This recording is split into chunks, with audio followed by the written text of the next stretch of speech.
Hello students, welcome back to our YouTube channel JRF Session. I am Sneha, your guide and mentor. I hope आप सब अच्छे होंगे और अपनी preparation को बहुत अच्छे से कर ही होंगे।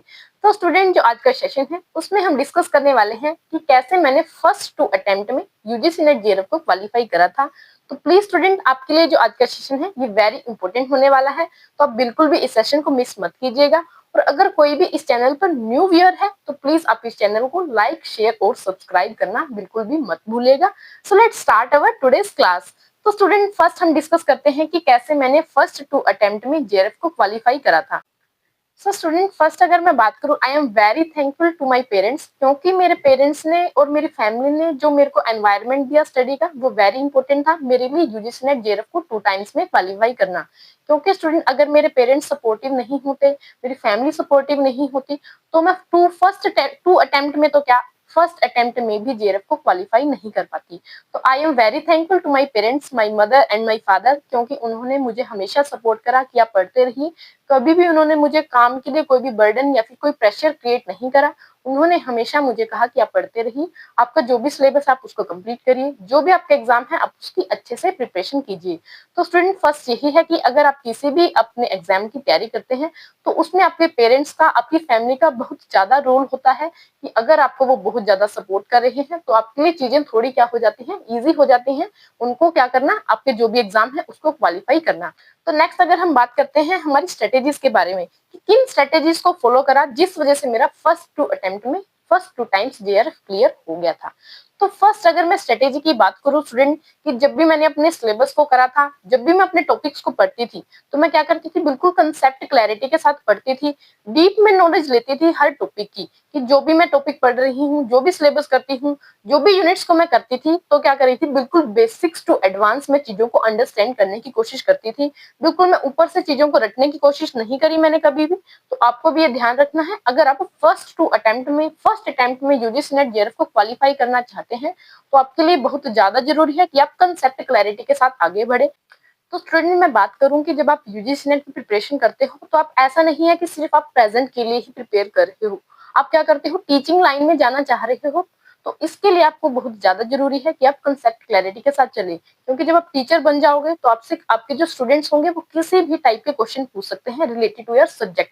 तो सब्जेक्ट में आपको एक्सपर्टीज हासिल करनी है, तो उसके लिए कंसेप्ट का क्लियर होना बहुत जरूरी है। बेसिक्स टू एडवांस आपको चीजों को अंडरस्टैंड करते हुए चलना होगा। अगर मैं नेक्स्ट स्ट्रेटेजी की बात करूं कि मेरी क्या स्ट्रेटेजी रही कि जिस वजह से मैं अपने यूजीसी नेट जेआरएफ को फर्स्ट 2 अटेम्प्ट में ही क्लियर कर पाई, तो उसमें हमारी जो सेकंड स्ट्रेटेजी थी स्टूडेंट, वो ये रही कि मैंने क्या करा था, सेल्फ हैंड रिटन नोट्स बनाए थे। जब क्या करती थी, मैं अपने नोट्स बनाती थी, तो ऐसा नहीं है कि मैं सिर्फ प्रिंटेड नोट से पढ़ती थी, सिर्फ बुक से पढ़ती थी, ऐसा नहीं है। मैंने बुक से भी पढ़ा, प्रिंटेड नोट से भी पढ़ा, लेकिन उन सब जो नोट्स थे, जो रिसोर्सेज थे, उनको मैंने एग्रीगेट कर कर अपने एक सेल्फ हैंड रिटन नोट्स में मैंने क्या करा था, कन्वर्ट करा था। तो सेकंड, अगर इसमें है मैं नेक्स्ट बात करूं, इसमें एक और जो मैं ऐड करना चाहूंगी पॉइंट, कि मैंने अपने जब सेल्फ हैंड रिटन नोट्स बनाए थे तो उसमें साथ साथ मैंने शॉर्ट नोट्स भी बनाए थे। शॉर्ट नोट्स इसलिए बनाए थे स्टूडेंट, क्योंकि जब हमारा एग्जाम आता है, एग्जाम से 15 टू 20 डेज पहले हमारे पास बहुत कम टाइम बचा होता है और हमें 20 यूनिट्स को रिवाइज करना होता है, पेपर 1 की और प्लस पेपर 2 की। तो उस टाइम पर हमारे पास टाइम बहुत कम है और हमें रिवाइज हमारे सारे के सारे जो कंटेंट हैं, जो हमारी यूनिट्स हैं, उनको करना होता है। बट स्टूडेंट, अगर आपके पास उस टाइम पर शॉर्ट नोट्स हैं, शॉर्ट नोट्स का मतलब है कि आप क्या करते हो, एक यूनिट को 10 से 12 पेजेस में कवर कर रहे हो। तो अगर आपने ये काम कर दिया ना स्टूडेंट, तो आपका यूजीसी नेट और जेआरएफ को क्वालिफाई करना बहुत ज्यादा इजी हो जाएगा। तो इसके लिए बहुत ज्यादा जरूरी है कि आप अपने क्या करें, खुद से हाथों से रिटन नोट्स बनाएं, और साथ में अगर आपके पास प्रिंटेड नोट्स भी हैं तो आप उनसे भी पढ़िए। बट अगर क्या करना है, आपको जेआरएफ क्वालिफाई करना है, फर्स्ट अटेम्प्ट में करना है, तो आपको अपने खुद से हाथों से नोट्स को बनाना होगा। क्योंकि जब आप अपने खुद से हाथों से नोट्स बनाते हो तो आपको चीजें हैं जो वो ज्यादा लंबे टाइम तक याद रख पाते हो। नेक्स्ट, इसमें मैं थर्ड स्ट्रेटेजी की बात करूँ तो वो हमारी क्या रही कि मैंने क्या करा था, बहुत ज्यादा पीवाईक्यूज को प्रैक्टिस करा था। पिछले 5 से 7 सालों के पीवाईक्यू को मैंने बहुत ज्यादा प्रैक्टिस करा। अगर मैं बात करूं, जब हम पीवाईक्यू को प्रैक्टिस करते हैं तो हमें क्या सीखने को मिलता है, क्या देखने को मिलता है, तो सबसे पहले हमें ट्रेंड के बारे में पता चलता है कि एनटीए या फिर यूजीसी हमें किस टाइप के क्वेश्चंस पूछ रहा है लास्ट 5 to 4 ईयर से। तो इसमें हमें एक अंडरस्टैंडिंग ये भी पता चल जाती है कि इन रिपीटेड टॉपिक से हमें क्वेश्चन लगातार एनटीए पूछ रही है। तो हमें टॉपिक्स का भी पता चल जाता है कि ये हमारे रिपीटेड टॉपिक्स हैं और हमें इनको बिल्कुल भी छोड़कर नहीं जाना हमारे एग्जाम में।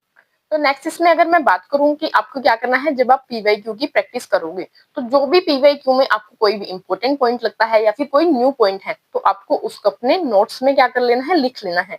क्योंकि स्टूडेंट ऐसा है कि जब आप पीवाईक्यू को प्रैक्टिस करते हो, इसका मतलब है कि वो प्रीवियस ईयर क्वेश्चन है और उनके बहुत ज्यादा चांसेस हैं कि वो आने वाले टाइम में आपसे एनटीए पूछ सकती है। तो इसके लिए वेरी नेसेसरी है, वेरी इंपॉर्टेंट है कि आपको क्या करना है, ऐड करते रहना है जो भी न्यू पॉइंट्स आपको दिख रहे हैं पीवाईक्यू में या फिर जो भी इंपॉर्टेंट पॉइंट्स आपको दिखते हैं। नेक्स्ट इसमें मैं एक और बात करूंगी कि आपको 360 डिग्री मूव कर जाना है पीवाईक्यू के टॉपिक के अराउंड, कि जो भी आपका पीवाईक्यू का टॉपिक है कि हाँ इस टॉपिक से बहुत सारे क्वेश्चन आ रहे हैं पिछले एग्जाम से। तो अगर हम बात करें तो हमें क्या करना है, इस टॉपिक के अराउंड जितने और नए क्वेश्चन बन सकते हैं जो हमने ऑलरेडी कर लिया, तो उन सबको आपको बहुत अच्छे से कर लेना है। क्योंकि बहुत ज्यादा चांसेस रहेंगे कि आने वाले टाइम में भी एनटी आपसे इस टॉपिक से क्वेश्चन पूछ ले। तो नेक्स्ट मैं इसमें अगर बात करूं कि हमारी क्या स्ट्रेटेजी रहेगी और मैंने किस स्ट्रेटेजी को फॉलो करा था जिस वजह से मैं अपने ये अटेम्प्ट में क्या कर पाई थी, अपने यूजीसी नेट जेआरएफ को क्लियर कर पाई थी। तो इसमें अगर मैं बात करूं कि मैंने कभी भी पेपर 1 को इग्नोर नहीं करा। तो कुछ स्टूडेंट क्या करते हैं कि जब उनका एग्जाम आने वाला होता है तो उससे सिर्फ 1 या 2 महीने पहले वो अपने पेपर 1 को प्रिपेयर करते हैं। कई कई स्टूडेंट तो सिर्फ 15 से 20 दिन पहले पेपर 1 को देखते हैं। तो सबसे बड़ी गलती स्टूडेंट आप यही करते हैं कि आपको अपने पेपर 1 को बिल्कुल भी इग्नोर नहीं करना है। तो अगर मैं बात करूं, मैंने अपने जो पेपर 1 था और पेपर 2 जो कॉमर्स था, तो उन पे मैंने दोनों पर बहुत ज्यादा एम्फेसिस डाला था। अगर मैं एक और स्पेशली बात करूं, मैंने पेपर 1 पे पेपर 2 से भी ज्यादा एम्फेसिस डाला था। क्योंकि स्टूडेंट ऐसा है कि पेपर 2 आप हमेशा क्या करते हो, पेपर जो +1 है, +2 है, या फिर अगर हम बात करें ग्रेजुएशन और पोस्ट ग्रेजुएशन, तो आप अपने पेपर 2 जो आपका सब्जेक्ट होता है उसको आप हमेशा पढ़ते आते हुए होते हो। लेकिन जो पेपर 1 है उसकी कुछ यूनिट्स हैं तो आपके लिए बहुत ज्यादा वो नई होती हैं। तो इसलिए जरूरी है कि आप क्या करो, आप अपने पेपर 1 की जो भी यूनिट्स हैं उन पर भी बहुत ज्यादा एम्फेसिस डालो। जो भी हमारी इंपॉर्टेंट यूनिट्स हैं उनको आप बिल्कुल भी छोड़कर मत जाइए। मैं तो ये कहूंगी कि आपको यूनिट्स को छोड़कर जाना ही नहीं चाहिए। नेक्स्ट अगर मैं बात करूं कि मैंने क्या करा था, कि आप सब जानते हैं स्टूडेंट कि जब हम अपने कॉमर्स के एग्जाम को देते हैं तो हमसे बहुत सारे क्वेश्चन क्या होते हैं, सेक्शन से रिलेटेड है, डेट से रिलेटेड है, या फिर हमारे कुछ फैक्ट से रिलेटेड क्वेश्चन भी हमें देखने को मिलते हैं। तो अगर इसमें मैं बात करूं कि जो हमारे फैक्ट्स होते हैं, कुछ हमारी डेट्स हैं, कुछ हमारे सेक्शंस हैं, तो उनसे रिलेटेड क्वेश्चन आ रहे हैं, तो हमें वो क्वेश्चन याद कैसे रख पाएंगे, कि हम सेक्शंस को कैसे याद करें मैम, कैसे हम अपने फैक्ट्स हैं या फिर कुछ डेट्स हैं वो हमसे याद नहीं हो पा रही। लेकिन आप जानते हैं उनसे क्वेश्चन आपके बनेंगे।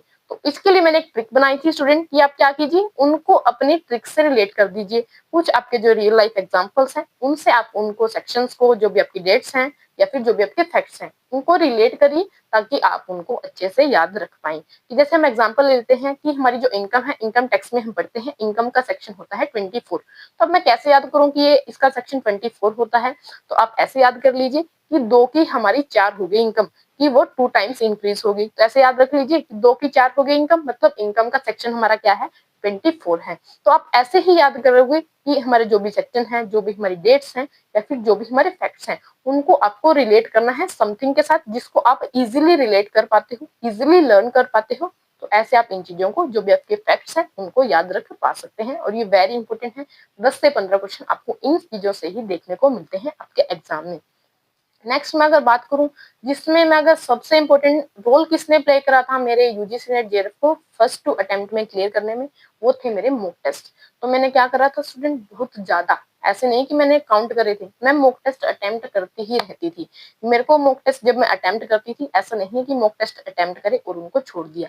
जब भी मैं मॉक टेस्ट अटेम्प्ट करती थी तो मैं क्या करती थी, उनको प्रॉपरली एनालाइज करती थी। प्रॉपरली एनालाइज करने का मतलब है कि अगर मेरा ये क्वेश्चन था, इसके 4 ऑप्शन है, अगर इसका ये करेक्ट ऑप्शन बन रहा है तो ये क्यों बन रहा है, और बाकी जो हमारे 3 ऑप्शन है वो अगर रॉन्ग है, मतलब वो इसके आंसर में नहीं आए, तो वो क्यों नहीं आए। तो मतलब प्रॉपरली अंडरस्टैंड करना अपने क्वेश्चन को अगर आपने अच्छे से अंडरस्टैंड कर लिया तो आधा आंसर तो आपका वहीं पर क्या हो जाता है, क्लियर हो जाता है।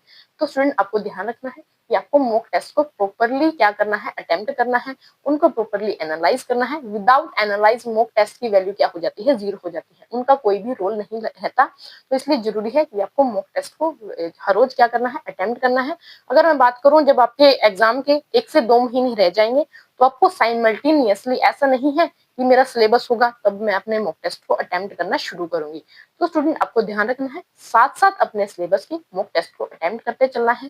पेपर 1 का आपको हमेशा हर रोज एक डीआई को सोल्व करना है, एक रीडिंग कॉम्प्रिहेंशन, एलआर है, जो भी हमारे मैथ्स हैं, ये जितने भी क्वेश्चन है ना प्रैक्टिकल यूनिट्स के, तो उनको आपको बहुत अच्छे से क्या करना है, रिवाइज करना है, उनके क्वेश्चन को बहुत ज्यादा प्रैक्टिस करना है। क्योंकि ऐसा है स्टूडेंट, जिन स्टूडेंट्स में मैथ है, लॉजिकल रीजनिंग है या फिर रीजनिंग है और डीआई है, इन प्रैक्टिकल यूनिट्स को बहुत अच्छे से कर लिया तो उनके जेआरएफ के चांसेस बहुत ज्यादा बढ़ जाते हैं एज कम्पेयर टू दो स्टूडेंट जिन्होंने इन यूनिट्स को छोड़ दिया। क्योंकि हमारे बहुत सारे स्टूडेंट होते हैं, 70 to 80% स्टूडेंट इन यूनिट्स को छोड़ जाते हैं, जैसे कि डीआई है, मैथ्स है, रीजनिंग है या फिर एलआर यूनिट है, जो वो यूनिट स्टूडेंट को थोड़ी डिफिकल्ट लगती है, जिस वजह से वो इन यूनिट्स को क्या कर देते हैं, स्किप कर देते हैं। तो स्टूडेंट आपको ये बिल्कुल भी गलती नहीं करनी है, क्योंकि मैंने इन यूनिट्स को बहुत अच्छे से करा था, जिस वजह से ही मैं अपने फर्स्ट 2 अटेम्प्ट में जेआरएफ को क्वालिफाई कर पाई थी। तो स्टूडेंट नेक्स्ट इसमें अगर मैं बात करूं कि जब मैंने मॉक टेस्ट को अटेम्प्ट करा था तो मुझे उससे क्या सीखने को मिलता था। तो सबसे पहले तो मैं टाइम मैनेजमेंट स्किल्स को लर्न कर पाती थी कि मुझे किस क्वेश्चन पर कितना टाइम इन्वेस्ट करना है, किस क्वेश्चन पर कितना टाइम इन्वेस्ट करना है। तो ये जो स्किल है ना, ये जो आर्ट है, आप कैसे सीख पाते हैं, ये मॉक टेस्ट को अटेम्प्ट कर कर ही आप सीख पाते हैं। तो वेरी इंपॉर्टेंट है कि आपको टाइम मैनेजमेंट की स्किल है और आपको अपनी एक्यूरेसी का और स्पीड का साथ साथ पता चलता रहता है कि आपने क्या करा, किसी क्वेश्चन पे ऐसे ही तो वेस्ट नहीं कर दिया अपना टाइम, और किस क्वेश्चन पे आपको क्या करना था, कम टाइम लगाना था, लेकिन आपने 10 से 5 मिनट वहां पर ही क्या कर दिए, वेस्ट कर दिए। तो ये चीजें आपको कब सीखने को मिलेगी, जब आप लगातार मॉक टेस्ट को अटेम्प्ट करेंगे, उनको प्रॉपरली एनालाइज करेंगे।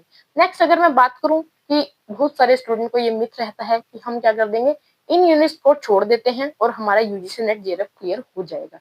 तो ये बहुत ज्यादा वहम है स्टूडेंट। आपको क्या करना है, किसी भी यूनिट को नहीं छोड़ना। I will recommend you, I will suggest you कि आपको यूनिट्स को नहीं छोड़ना है। इसके पीछे मेरा रीजन ये है कि जैसे हम यूजीसी नेट कॉमर्स की बात कर लेते हैं, 10 यूनिट्स है हमारे पास। तो कुछ स्टूडेंट क्या करते हैं, इनकम टैक्स की यूनिट को छोड़ देते हैं, कुछ स्टैटिस्टिक की यूनिट को छोड़ देते हैं। तो आप सबसे बड़ी गलती यहीं पे कर देते हो। तो स्टूडेंट ऐसा एंटी ने कहीं भी डिसाइड नहीं किया हुआ कि वो हर यूनिट से 10 क्वेश्चन ही पूछती है। तो क्या कर लेते हैं, हम एग्जांपल लेते हैं कि आपने क्या करा, मार्केटिंग यूनिट को बहुत अच्छे से कर लिया, लेकिन क्या हुआ, जब आप एग्जाम देने गए, मार्केटिंग यूनिट से सिर्फ 5 से 7 क्वेश्चन, जबकि आपने स्टेटिस्टिक और इनकम टैक्स की यूनिट को छोड़ दिया था, वहां से 15-15 क्वेश्चन आ गए, मतलब 30 क्वेश्चन तो वहीं से आ गया। जबकि मार्केटिंग की यूनिट पर आपने बहुत ज्यादा टाइम लगाया, आपने क्या करा, हर एक एक यूनिट के जो भी टॉपिक थे उनको बहुत अच्छे से कर लिया था, लेकिन क्या हो गया, अब आपके एग्जाम में आपके ऊपर जो आपका मेहनत थी ना, वही आपके ऊपर भारी पड़ जाएगी। तो आपको ये ध्यान रखना है, आपको किसी भी यूनिट को आज के टाइम में, मैं इसलिए बात कर रही हूँ, पहले ऐसा होता था कि हमारे पेपर 1 की अगर 10 यूनिट है तो हर यूनिट से क्या होता था, 5-5 क्वेश्चन आपकी एनटीए पूछ लेती थी। लेकिन अब स्टूडेंट ऐसा कोई पैटर्न एनटीए ने नहीं डिसाइड कर रखा कि वो हर यूनिट से 5-5 क्वेश्चन ही पूछेगी। तो आपको इस बात को नोट कर लेना है वेरी इंपॉर्टेंट के नाम से, कि आप किसी भी यूनिट को स्किप नहीं करना है। जो वेरी इंपॉर्टेंट यूनिट है उनको तो आपको बिल्कुल भी स्किप नहीं करना है, क्योंकि उनके बहुत ज्यादा चांसेस हैं कि वो हमारे एग्जाम में पूछी जा रही हैं। अगर मैं पेपर 1 में रिसर्च की बात करूं, रिसर्च हमारी एप्टीट्यूड यूनिट है, तो उस यूनिट को आपको बिल्कुल भी नहीं छोड़ना चाहिए, चाहे आपको मुश्किल लगे चाहे वो आसान लगे। ऐसा मैं इसलिए कह रही हूँ स्टूडेंट कि आप यूजीसी नेट की प्रिपरेशन करते हो तब तो आपके वो काम आएगी ही, लेकिन जब आप बाद में पीएचडी करोगे, जब आप अपने टीचिंग लाइन में जाओगे, तो सबसे ज्यादा यूनिट आपको वो हेल्प करती है। क्योंकि आप क्या करते हो, रिसर्च यूनिट को जब पढ़ते हो, जो भी रिसर्च की मेथोडोलॉजीज हैं, रिसर्च की टर्मिनोलॉजीज हैं, उनके बारे में आपको बहुत अच्छे से पता चलता है। तो उस यूनिट को आपको स्किप नहीं करना है। मैं आपको यही रिकमेंड करूंगी, आपको यूनिट्स को स्किप नहीं करना है।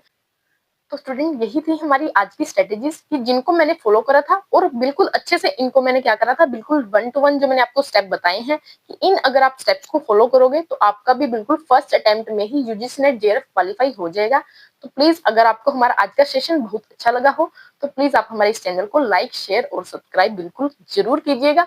और जो भी आपके फ्रेंड्स हैं, जो भी आपके कलीग्स हैं, साथ में आपके पढ़ते हैं, तो उनके साथ इस चैनल को ज्यादा से ज्यादा शेयर कीजिए, ताकि हम और ज्यादा मोटिवेटेड हो और आपके लिए और ज्यादा यूजफुल वीडियोस लेकर आ सकें। So please like, share and subscribe to our YouTube channel. Thank you.